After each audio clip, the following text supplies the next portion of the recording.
So when you gained the title at first, it was against what some people consider, a lot of people consider the best welterweight on the planet. Did that unleash something within you, or make you think about yourself any differently?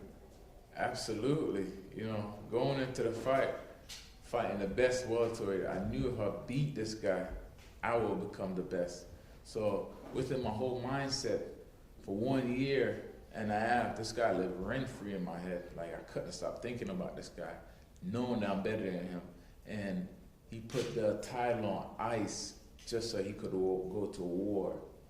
And I'm like, man, I need to beat this guy. I don't need to beat anybody but this guy, because he's the one that they consider the guy gonna beat the next, beat Khabib record. And I was like, I'm gonna be the one to put the one and only one on his record.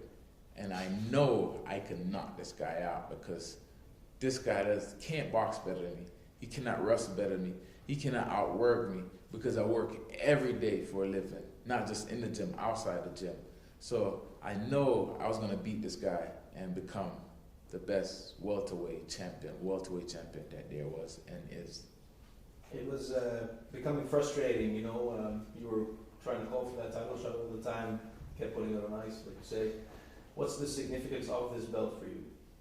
This belt means everything to me, because now I get to walk into a new promotion that owns this PFL, call my shot, and I get to be more active, because I felt like Bellator didn't believe in me, because they give me all the hardest task that there was, all the hard opponent. He looked at my record, and I was just beating them. I wasn't being impressive. So I know if I knock this guy off and then knock off the guy that PFL bring in front of me, they have to take me serious. And that's why I'm here in Ireland, to represent and hold the promotion down. Last question for me about Jamaica, because there's a lot of Jamaican fighters coming up now. There's Jamaican champions that represent and carry the flag. What do you actively do to sort of connect with the people and maybe grow your own name and MMA in the country?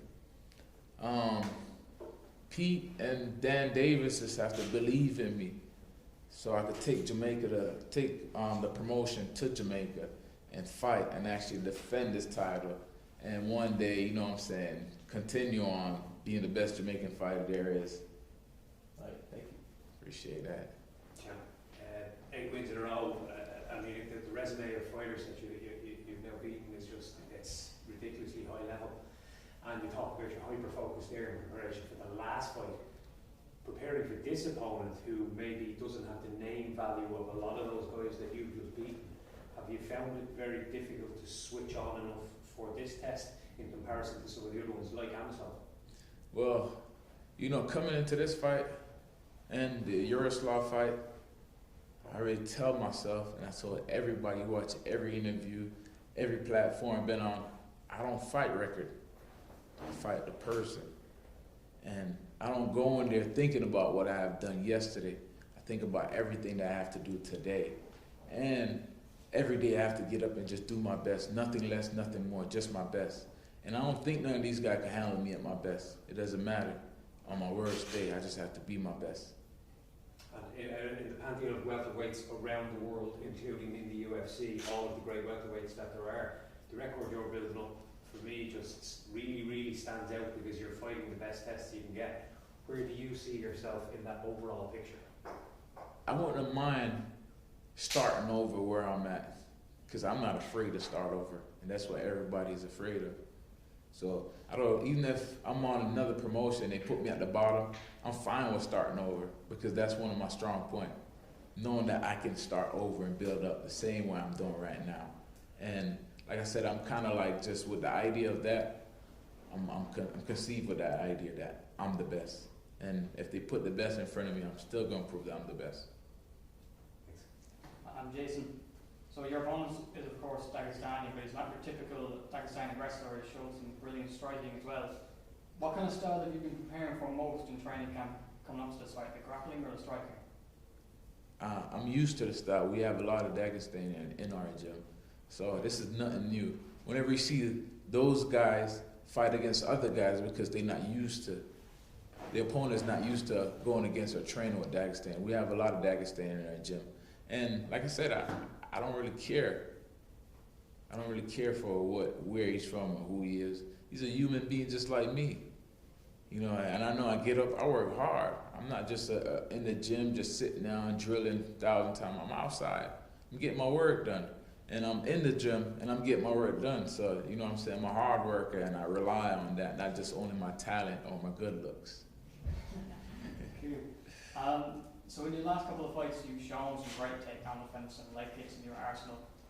Do you think you would use those to keep the fight on the feet, or would you like to take it to the ground? Listen, I'm gonna do whatever it takes. Whatever it takes in my power to win. It doesn't matter if I finish him, choke him out, take him down, whatever it is. I'm gonna do it because I enjoy winning. And I enjoy being in the position I am, and I enjoy being the champion. Yes. Right. And you fought and hold wins over like legends of the sport like Benson, Henderson, and also top pound fighters like Amosov. Do you think your experience advantage is going to come into play against a guy with only 12 pro fights? Absolutely. If I would sit here and tell you that it's not, then I'll be a fool. Because I know I've been in the ring with guys that I'm not supposed to win. Adversity I face. I've never seen this guy face not one adversity. I raped my eye going against a black belt like name on Gracie. 30-second into the fight, one eye have him on my back. I could have quit. I had all rights to quit, but I didn't. Ben Henderson, I went in that fight, I had a strained MCL. I was crying in my hotel the night before. I could have quit, but I chose not to. I went in a fight 3 weeks with Paul Daly. Just barely took the stitches out my eye. I could have told him I'm not ready, but I was like, no, I'm gonna fight. So all those, it's so much fight that people never understand the adversity behind it, why I fought the way I did and why the result the way it is. But I never quit on myself, and I never gave up, and I never turned down a challenge. Great stuff. And just final question, if a provocative, even Cedric Doumbé have had a few exchanges of words over the past few months. Is that a fight you'd be looking for in the future? Cedric Doumbé is a bitch. And the reason why I said that, because a splinter, he quit from a splinter in his leg. And I just told you, I had my eye raped from the cage. Like, I went right after the cage, right to the hospital and got stitches in my eye. I didn't quit. He had the opportunity to fight. He could have pulled guard and pulled that splinter on his leg. He chose not to. Right. Well, thank you. Thank you. It's great insight. Yes. We'll wrap that there. Thanks for your time. Well, that's it, right? All right, cool.